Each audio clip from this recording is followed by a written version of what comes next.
Hello and welcome to another Talking MotoGP. We're going to talk MotoGP from Brno with myself, Robert Portman, and Donovan and I, who is very jealous of my nice new top. This is a traitor. He is wearing an Alex Marquez top. Alex Marquez. You know we got Brad Binder. You've heard of him. I've got his jacket as well. You got it, and you're wearing Yeah, this is if cool. I were the Queen, I would have you hung, drawn, and quartered. Seriously, I would.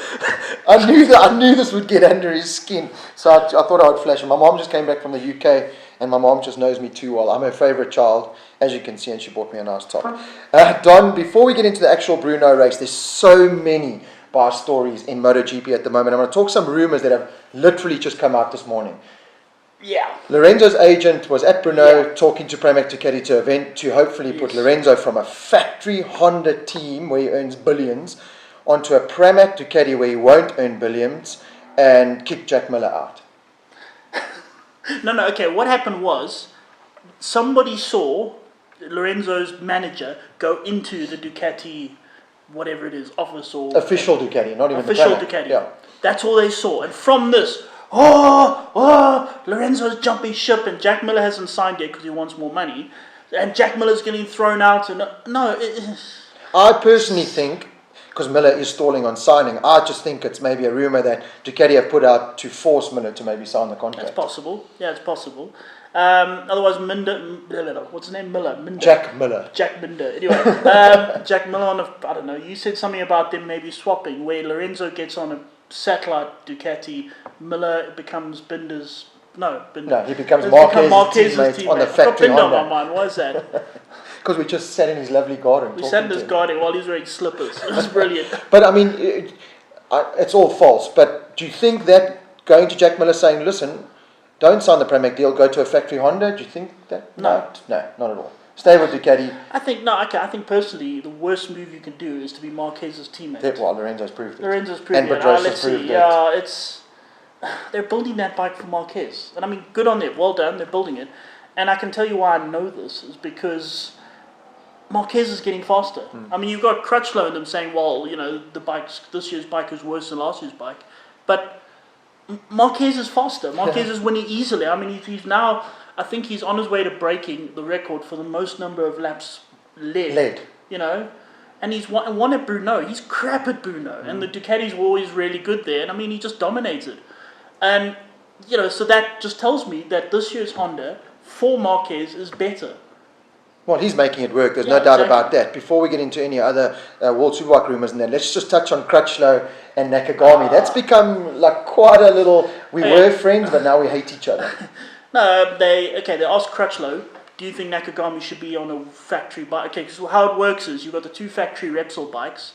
Then you got Crutchlow, which is also on a kind of this year's factory bike. He's signed with Honda. He's a Honda rider. Factory bike, although in a satellite team. Then you got Nakagami, who's on last year's bike, and they were saying Nakagami should also be on a factory bike, and Crutchlow said no, he hasn't earned it. Which the very honest Crutchlow that we love to hear.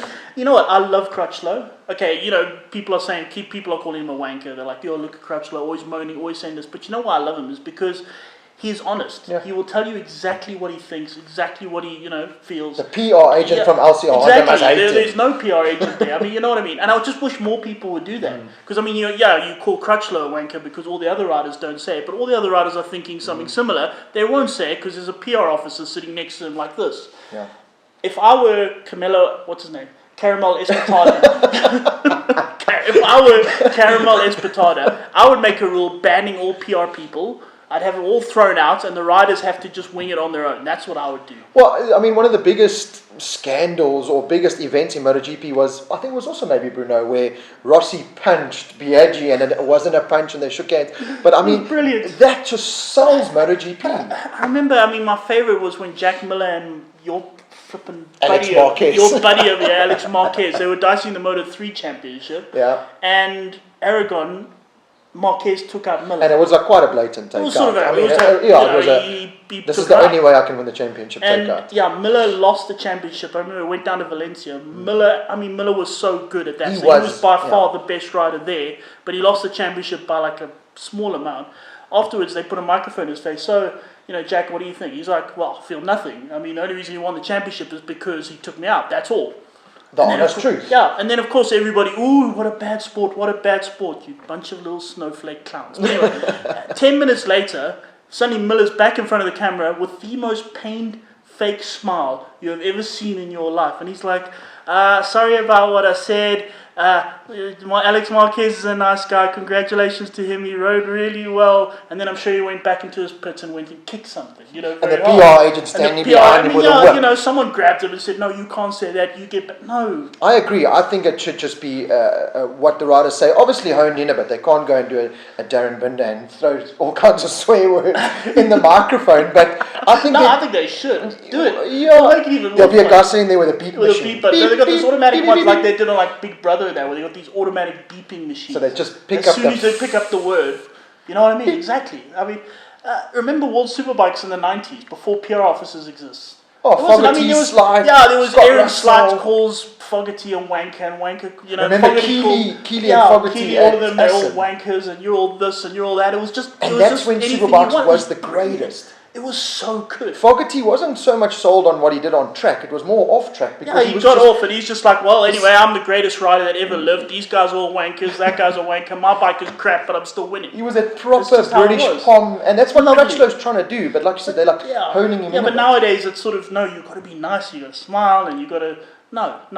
Let the riders Let do it what they all want. hang loose. Anyway, Yes. there's a lot of tension in that LCR Honda team because Nakagami doesn't like Crutchlow. Now, Bradl's come in and said Crutchlow is being a little bit out of turn and he shouldn't say that. Bradle should come in and say, Crutchlow, you're being a whiny pom wanker. That's what he should say. That's what he should say. And then they should But no, you know, have a fist fight in the pits Exactly. and like go live Brilliant. on MotoGP. You know how many He people should. will buy a I MotoGP will press watch pass? that. Gee, though. Yeah, That's let's not do millions. it. Let's do it. Okay, well that's what me and Don are going to go to all MotoGP races now and just stir up the pot. I think we should be in charge of all like marketing and everything. I'll phone Caramel Espartano. So another big rumour coming out of World Superbikes is that Alvaro Bautista, and it still hasn't been 100% confirmed, but I've had my inside sources tell me it is, Bautista switching from Ducati onto a Honda, onto a new CBR 1000 for next Yeah, year. we've heard that there is a new Fireblade come or whatever it is going to be. Yeah, whatever it's coming. going to be called, yeah. But I still don't think that's a good move. Very simple. The Honda team in World Superbikes is not actually a Honda team. It's a Marawaki team.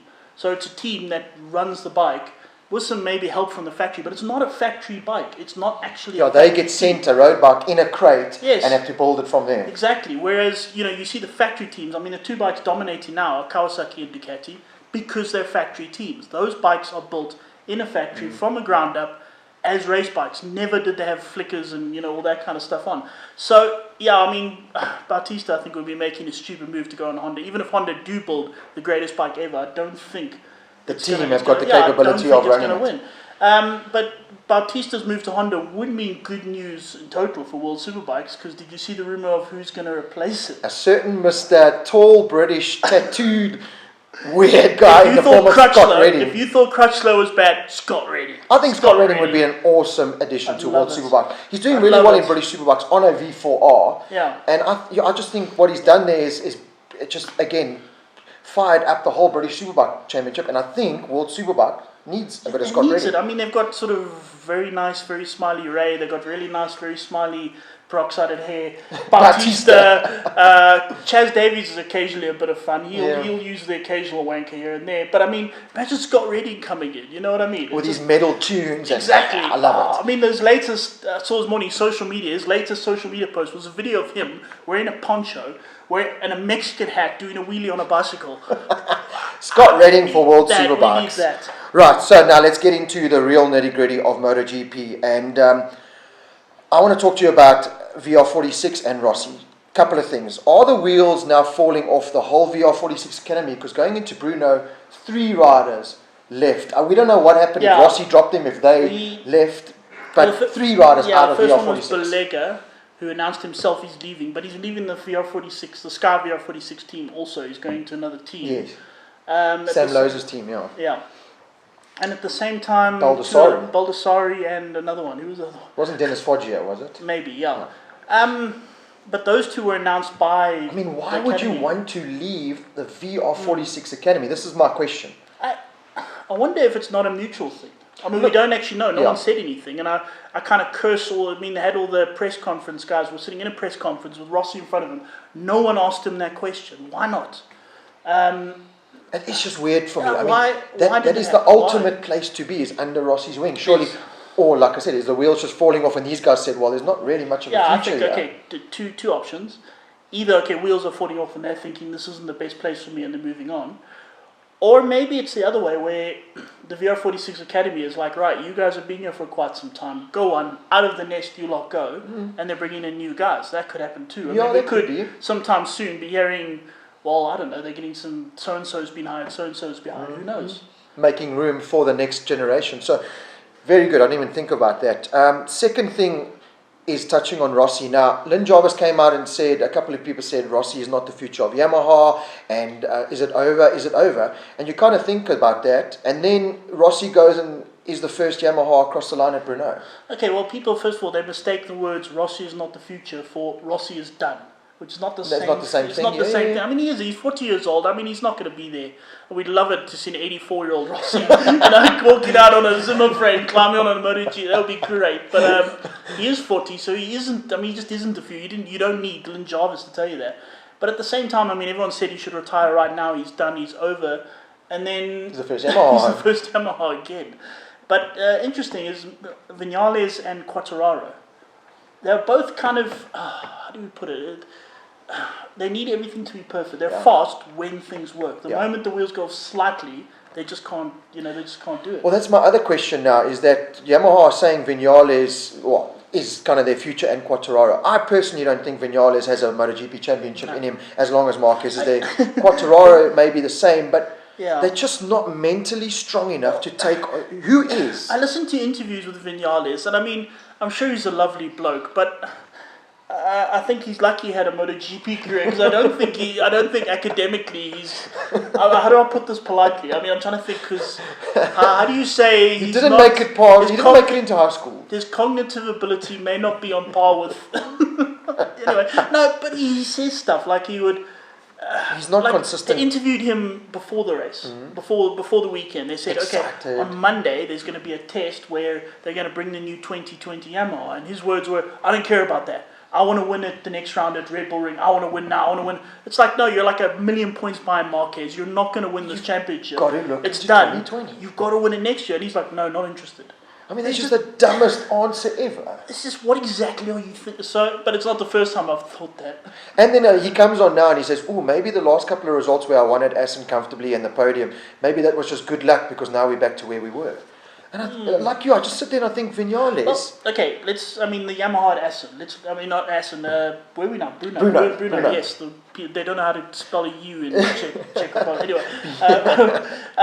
Okay, but the Yamaha there, first of all, it looked more like an R1. Definitely. I mean, you saw Rossi was behind Paul Espargaro, and it's basically leave a corner, KTM does that, Rossi catches up. KTM does that, especially up that they call it horsepower hill. Yeah. I mean, that bike just looks underpowered. The other problem they had is that Brno's not the most grippiest track. No. It's quite a slippery surface, and that's where Vinales. I mean, Vinales and then just wheels fell off. They just said as soon as this ride. by touching across, let's move that across to something else. Qualifying. We saw a certain Mr. Marquez put on slick tires, go out in the wet, and kind of not notice it's wet. And turn the Michelin slick tires into wet tires. Well, they put a dark visor on him, so no one knew. You didn't realize it was raining. So, okay, that was a hell of a lap. But all right, let's just look at it. Compare two things. I mean, you got Marquez on a Honda. Now, Marquez is very good at kind of late brake, hard braking, press the tire down. Dig the bike into the Honda's top. also a bit shorter and a bit taller. Yes. So also it presses in, and that helps the bike generate heat. Or it helps the tires generate heat, and that's how it grips. So even when it's a little bit wet, they still get more heat than anyone. A hot slick tire can still grip quite a lot. Yes. And we saw that with Marquez. We also then saw at the same time, Vinales went out on slicks. He did one lap, pulled in, and said, shaking his head, I'm going to kill myself. Now that is Yamaha. It's lower, it's slightly longer. It doesn't press the tires in. It can carry more mid-speed, but it can't press the tires in, generate that heat.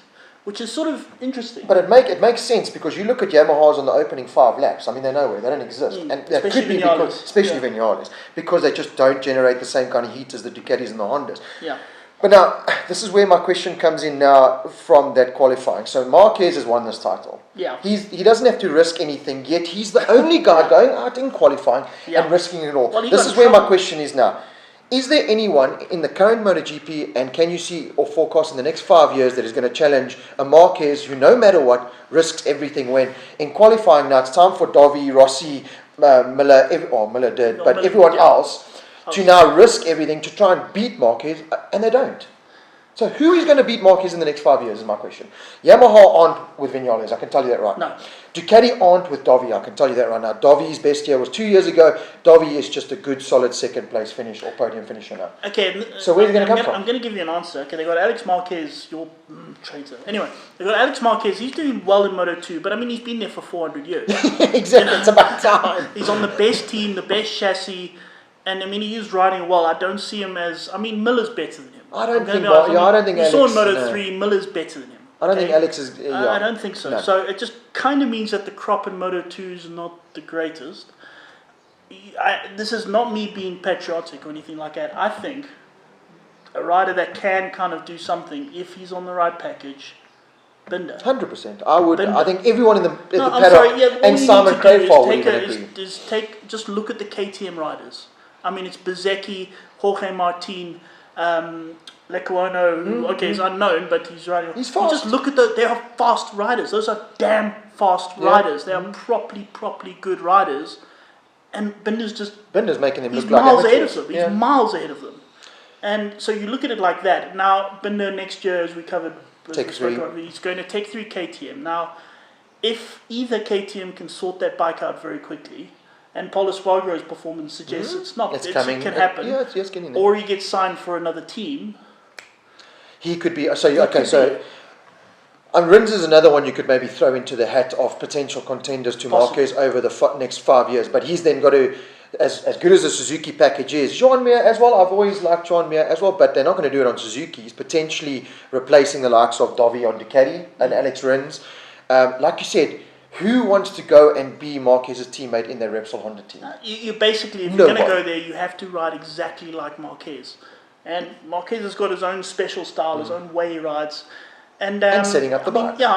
Marquez, that Honda's not good for Crutchlow and all these other guys, and Lorenzo.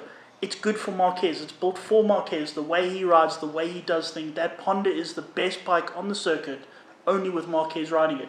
Marquez riding well, and the Honda going well. That's what I'm saying. Rins and I loved a little bit of tension there from Rins and Marquez as well. How awesome was that? And I loved how Rins took it to. I didn't like when Rins came out and said, Marquez bullies us riders. I loved it, but I don't think it's true at all. Whether you disagree or not, I love that he said it. Well done, Rins. You 100% again. You zombie bastard. Well done. It causes that reality, and I love the bumping and barging. But so Rins, I don't think is ever going to be Marquez's teammate. You know what? I'm going to just if you want to go, I'm going to say honesty again. You got Rins who said that Marquez is this, that. Okay, fine. A lot of people, scoffed at him for saying that, but he came out and said it. On the other hand, then Marquez, they say, what about that? I got behind Jack Miller and he was doing a good pace, so I went behind him, and that's what happened, and he completely deflected on. He just deflected. He gave some absolute. I'm not going to swear in this. I don't know if you're going to get, because YouTube takes money away when you swear. But he gave an absolute BS answer. Yeah. It's crap. You were slow on the racing line. That's it. Just say it. Just go, I was slow. I got behind him. Sorry. Anyway, next time. I agree with you. I love the reality fact that's coming in, and the riders being able to talk their own opinions and going at it. I think we need more of that. So, looking at Brno, then the results. I mean, Marquez. MotoGP to me is never boring because I love watching these guys in action, but it was kind of boring with Marquez running away with it. Boring. Dovi. Can you tell me one exciting thing that happened in that race? Yeah, I just love watching Marquez and Dovi and all of them in action. I like the KTM, the Rossi and the Espargaro battle. I love watching them, but I started watching Friday morning. I watched FP1, I thought, look at these guys ride, they're brilliant. Then FP2, I said, look at these guys ride, they're brilliant. FP3, I said, okay, I've seen them ride, they're quite good. Then qualifying was wet, so that's good. Then Sunday morning, they are riding again. The race starts, and I'm going, well, it's just them riding. I've been looking at this for 3 days. You want to see some... not the sad thing, the thing, and Dovi also came out in a press release saying it, there's no answer to Marquez. You said, Brno is a terrible track for Marquez and Honda. And what do they go do? Now They dominate. This is out on a So what now? Yeah, this is going out on a Thursday night. So if you're watching this on Friday or before, you would have seen Red Bull Ring is already happening. Yeah. It's been dominated by Ducatis on the basis that Ducatis are very good at stop and go, and their straight line speed is fantastic. Problem: Honda's just as good now. Well, Marquez last corner move last year on Dobby, so he was close. Marquez is half a second better than he was last year. Exactly. So he's going to run away with it. He's going Now, Dobby, to me as well, is going to start taking boring. more risks. Dobby's got to, if he doesn't get the whole shot, which I think he might with the whole shot device, that looks really good. But going into that second hairpin, he's got to just shove it on the inside of Marquez. No more of this, just shove it. You've got to disrupt Marquez. Marquez kills everyone by disrupting them and shoving it on the inside and doing what he did to Rins. Marquez is playing that old Rossi game. So in practicing that already, Rins kind of duffs up Marquez. Marquez says, okay, cool, no problem. I'll do it back to you. Yes. And he gets in their head. These guys have got to start. You cannot just let Marquez do what he's doing. Exactly. Do a Clint Seller was the best at that in local racing. I thought, yes, I'm on pace here at Swartkops. Woohoo! Seller would shove it on the inside of me, push me into the grass, then I would lose all my concentration. And then the rest of the weekend, I hate Seller. I like you now, Clint. We're mates now. But back then, I would be like, Clint, you bastard, evil, beep, beep, beep. And he shrugged his shoulders with... And at the end of the day as well, you'd go to the top of the hill, I'd pass Clint, and he would pass you straight back. That's what these guys need to do to a Marquez. Dovy's too gentle. They need Iannone back in. That's they do. Take Iannone out for Aprilia. Petrucci, you're a nice guy. I love you. You're a beautiful woodland furry creature. But put Iannone back on that bike and just... But this is my argument now with MotoGP. I look at the 5-year plan and I look at the likes of Dovi and Petrucci not going to win a MotoGP title. Vignale is not going to win a MotoGP title. Rossi not going to win a... Quartararo not. Maybe Rins. So... Yeah.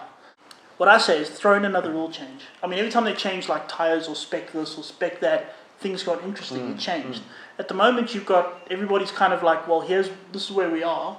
They've developed it now and they've gotten to the right sort of path. I mean, you've got HRC now have the whole Marquez bike built down to a T. That bike is fast in a straight line, it's fast in corners with Marquez on it, it's perfect. Whereas Ducati and all of them are like, okay, well, what else can we do? You know what I mean? So change the rules, say, okay, I don't know. Marquez has to ride a Morawaki CBR 1000. Yes. Let's do it. Let's see. I don't know. If he wins on that, then listen. Well, first of all, ban all PR people. Yeah, that's our first thing. That's our first thing. And second thing is change the rules somehow. I don't know. You're only allowed half a bar of pressure in the... I don't know, something. Marquez would make it work because he's a risk taker. But he will, but it'll take a while. You know what I mean? And he'll probably crash a few times and all the rest. But it's just... Okay, behind them, look, Dovi solid second. I like the little battle between Miller, and what impressed me about Miller is that the Suzuki's so good towards the end of races, although Miller passed Rins at the end of the race and put it on the podium again. They actually asked Miller about that. I mean, and the team were impressed because normally Miller's like winning minute from the go. Yeah. And Miller actually said, well, hang on, no, this race I kind of, even when Rins passed, he said to himself, listen, just stick to your pace, stick to what you know. And sure enough, he caught that.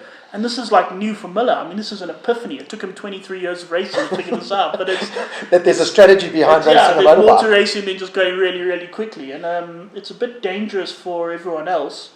And I suspect if Miller keeps this up, Ducati are going to kind of, Ducati are going to think, so we hired Petrucci. Again, because he won at Mugello, and we come to Brno and he finishes 7th or 8th or whatever. They're paying him in hamster food. It's kind of Look, behind Crutchlow, a good ride. He's always gone well at Brno. That still doesn't I think, iron over all the problems that are in that LCR team with Crutchlow and everything. I mean, how much longer do you see Crutchlow in that team and a paid HRC rider? Because he comes out and we love his honesty, but at the end of the day, he's battering Honda, saying, you built a bike for Marquez, it's not for me, I'm not liking it. You know, how much longer are Honda, conservative Japanese guys sitting around the table, going to say, well, they also, we'll let this British guy do this? I think Honda's fine with it because they hired Alberto Puig, who's a team manager. Who's a Spanish-British. Who spent the whole time shouting at Ducati, calling them wankers. Yeah. You know what I mean? So I don't think Honda's all that perturbed by the shouting and screaming. But I think Crutchlow does his job. Yeah. He does what he has all the stuff. You test it. You be our donkey. You do our stuff. Say what you like. We're winning the championship. So just shut up and carry on. Shut up, carry on, and or don't shut up. Say whatever you like. We don't care. We're still winning, and that's kind of the way they look at it. Okay, then behind them, I want to talk about quickly positive signs for KTM and Brad and Tech 3. Oliveira had a really good ride. He had a good weekend. And when I say good weekend, again, I'm not looking at the results where he finished. I'm looking at the time he was behind the guys in the practices and everything. I mean, he was, the first practice session, he was up in 3rd or 4th place. And overall, I think he was never more than like 1.2 seconds off the fastest time. And he beat Zarco, didn't he? And Zarco from the front row of the grid, which was a completely pointless exercise. I know. Because by turn 1, he was like 19th. Yeah, and by turn 3, he took out Morbidelli and Joan Mir. So, I mean, were pleased with what that. is going to happen with Zarco? What is the solution to Zarco? He's not going to come right on that bike. I don't care what anyone says, he's not going to come right on that KTM. I don't think so either.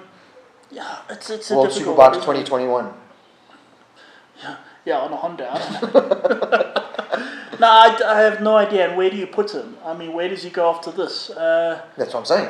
Back on a Yamaha? Why not? Look, you know what I mean? That Yamaha, talking about the Petronas bike, let's say Quattraro does jump ship and whatever. There's 2 good spots there because Morbidelli to me hasn't done anything. Yeah. I can't see Morbidelli unless he has a fantastic 2020. Morbidelli is going to lose that ride and potentially see maybe an Alex Marquez or a Brad jump ship there or something. So there's 2 good spots open. But let's talk away from MotoGP now and sticking with our Brad Binder. Complete new KTM package that we all idolised, and Brad was smiling in the interview we did with him. I don't think that smile's there anymore. It was crap. It was. Okay, well, here's the thing. Here's the thing. Okay, the fastest time Brad did all weekend was an FP1. Okay, not quite. Okay, not quite. Yeah, but he did it. I'm trying to think what the exact. I can't remember what the exact times were, but it was like a 2. He did like a 20.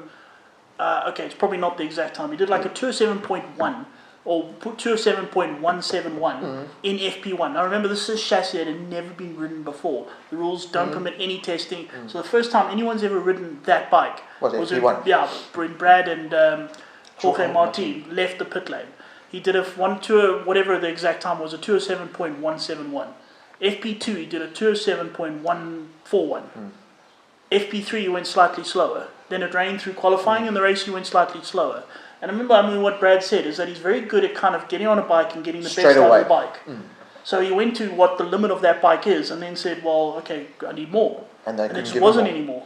I mean, so when you're fastest in FP1 and you can't improve on that, it's a problem. And Brad never crashes. I mean, in the interview, he said one of my strong points is that I'm consistent, and for the rest of the season, that'll get me through and challenge for the title. And there were still talks of the title. I mean, those are gone now. He needed to finish at Brno, at least in the top 5. Going forward... But I mean, more so than that. I mean, you compare Martin, also on a new chassis, got beaten by Bezzecchi on the old chassis, and Leclerc on the old chassis. So it's just, okay... Then again, it's the first time they've ridden it. They're going to Red Bull Ring, and after that, they've got a test. So there is improvements. We're going to look at the Red Bull Ring now, and let's hope they can get that sorted out, because Brad's still in line for potentially a top 3. I think Alex Marquez, unless he pulls something stupid, he's going to win the Moto2 title. So we've got just a keen eye on Brad there on that new KTM Moto2 bike. In Moto3, I was really, really impressed with Darren. He stuck it out there, and I kept thinking, don't throw it away, don't throw it away, don't throw it away. And he didn't. At the end, finished 10th, which I think he could have done better, but he finished. But Darren, I'm impressed with the way he rides. He really does stick it out. This is Brno, horsepower hill and all of that. Big Darren. And his problem is straight line. The fact that he was anywhere near the front is a bit embarrassing for the people he's riding with. As far as I'm concerned, he should not. He should be mid-pack somewhere. He should be with Chan on this little Moto3 bike. I mean, he should be back somewhere. As I say, Chan on Chu. They keep changing every time the commentators keep changing it. Chan on Chu, then Can on Chu, then Jan on Chu, then which is it? We'll just call him on Chu. On Chu. Hachu, you know. There we go. But I was saying it was impressive. You're right, he should be there with Onchu, because Onchu's also a big rider. He should be back there. The fact that he was up front is an embarrassment to everyone he was riding with. Heading into 2020, there is talks of him going on to potentially a Calyx Moto2, where I think we're going to see the real Darren Binder. Better Darren Binder, definitely, yeah. Bigger riders do better on bigger bikes. I'm excited. Darren, keep it up, my man. Right, let's talk Spielberg now. KTM City, I should say, but it's the Red Bull Ring. It's the home of KTM. Predictions, it has been dominated by Ducati. I can't see that happening. I can see a Marquez. Okay, you know what? If I were going to put actual money on this, I'll say Marquez. But because we're not putting money on it, this is what I think is going to happen. I think Jack Miller is gonna embarrass everybody. Yeah. He's going to make Ducati doubt He's going to make Ducati regret hiring Petrucci, and he's going to drink champagne from his boot.